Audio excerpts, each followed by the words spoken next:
Saudara, Balai Besar Pengawasan Obat dan Makanan Aceh melakukan inspeksi mendadak parsel dan kue lebaran di pertokoan yang ada di kota Banda Aceh pada Senin pagi.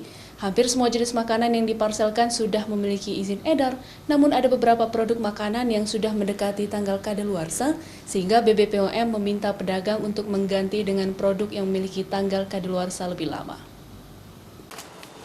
Jelang perayaan Idul Fitri 1442 Hijriah, BBPOM Aceh bersama Wakil Wali Kota dan instansi terkait melakukan inspeksi mendadak ke sejumlah pertokoan yang menjual parsel dan juga kue lebaran di kota Banda Aceh. Pengawasan ini dilakukan untuk mencegah beredarnya produk makanan tanpa izin edar serta produk yang sudah memasuki masa kadaluarsa. Dari beberapa toko yang sudah dicek, ada produk makanan yang sudah mendekati tanggal kadaluarsa, sehingga BBPOM meminta pedagang untuk mengganti produk baru.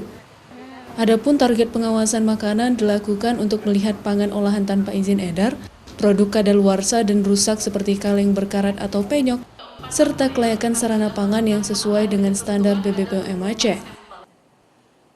Ya, tadi ada yang tanggal 22 Mei ya, artinya kan belum, tetapi itu sudah dekat. Jadi kita sudah minta untuk disisihkan, nanti takut kelewatan ya. Jadi kita minta untuk dipindahkan untuk nanti dikembalikan. Selebihnya kondisinya masih berapa bulan lagi, artinya itu dengan parsel sekarang pasti itu nanti sudah habis terjual ya, seperti itu. Dan kami tetap mengingatkan pelaku usaha untuk selalu memantau tanggal kadaluarsanya, kemudian kalau sudah dekat dipisahkan, dikembalikan. Selain sidak parsel dan kue lebaran, BBPOM Aceh juga melakukan pengujian pangan berbuka puasa yang difokuskan pada parameter uji bahan berbahaya.